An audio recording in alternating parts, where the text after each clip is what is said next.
Today is day 2 of our look at interest groups. What we're going to do today is kind of really focus on why interest groups are formed. So let's do that, but first, a nice review. This chart shows you really the impact of the Copyright Extension Act that was passed in 1998, or it was called the Sonny Bono Act for, yes, Sonny and Cher fame, Sonny Bono, who also later after fathering, I guess, Chaz, and divorcing Cher, became a member of Congress. Now, he had died in a skiing accident. His wife became the member of Congress from that district. And this law was passed in his name because he was a songwriter. Let's look at what the Copyright Extension Act. When people have patents or a copyright term, originally in 1790, as you can see in the beginning, it was about a little more than 20 years. By the 1830s, they extended that. People lived longer to about 40 years. Another 200 years later, 1890, I'm sorry, another 100 years later, it moved up to 50 years. And then suddenly, as interest groups grew, look what also happened to copyrighted terms.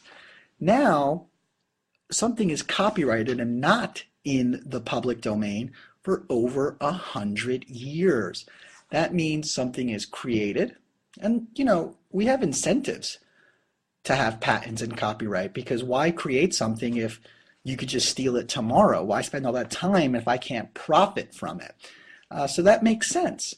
And it makes sense to live off that. But who lives for over 100 years?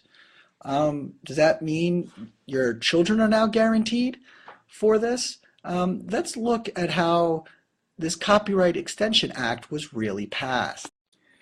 Professor Lawrence Lessig, in his book Free Culture, How Big Media Uses Technology and the Law to Lock Down Culture and Control Creativity, he calls it the Mickey Mouse Protection Act.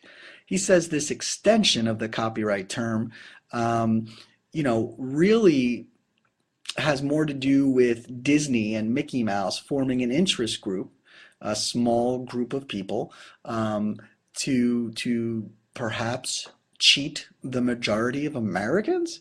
That's what he claims. This act extended these terms to life of the author plus 70 years, and for the works of corporate authorships to 120 years after creation. That was because Walt Disney was getting, his death was getting to that point. So it was Disney really went all in on forming this interest group. And it's just an interesting, example again of how interest groups do influence. But I think sometimes get a bad rap. Greenpeace is an interest group, liberals, and I think many support that. The Chamber of Commerce, looking to when America has 10% unemployment, they're an interest group. So the question really is why people join. And the AARP, one of America's largest interest groups, took a poll. As you can see, most joined because it's very informational. They get a lot of information. Some love the insurance that comes from it. Some people believe it's great to have an interest group fighting for you, representation. They love the magazines that come out monthly, publications, travel discounts, and of course social reasons. They can get together, they can talk. So these are reasons why people join. So let's go over each one specifically. Clearly, informational benefits is very important. That includes newsletters and periodicals, conferences that entice membership. I'm a member of the NJPSA, which is the New Jersey Principals and Supervisors Association. A few years ago, they kept us right in the loop about H1N1 resources. And now, as laws are continuing to change about tenure and seniority rights of teachers, that's important for me to know as a supervisor. And so I was just at a conference last week that's why I was out one day, to find out what the law was, how the law was going to be changed, and how we could, as an interest group, can help influence that law, because it's right now just in committee. So that's why people join. There's a good example. Of course, there are material benefits. I'm a member of the I think it's something about curriculum. It's the AMCD. And I love getting the free books every 2 months. Material benefits. Here's from a website from the NRA.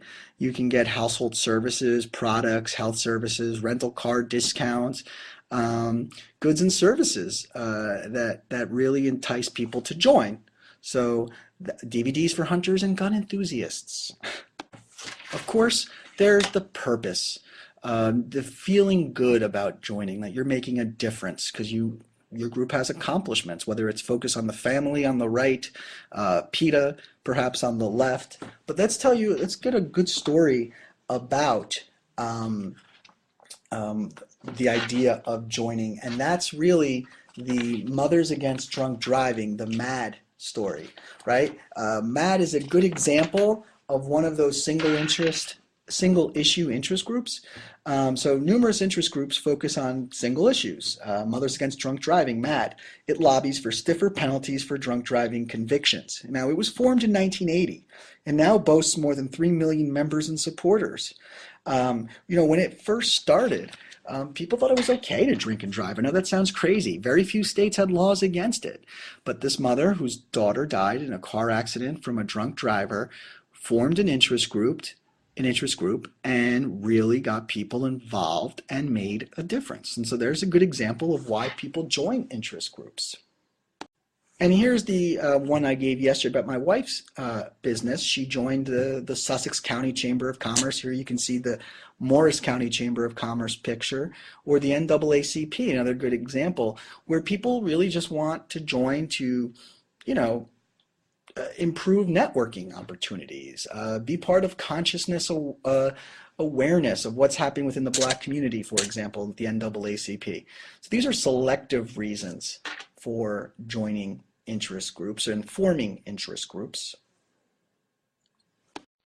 Once formed, it is vital for interest groups to grow, to really build upon their early success. So MAD tried to grow and involve students, and they created SAD, right? Students Against Drunk Driving. The NRA is one of the most powerful interest groups because they have a lot of members, and they really push forward. They got a famous person to be their president, Charlton Heston, who was a famous actor.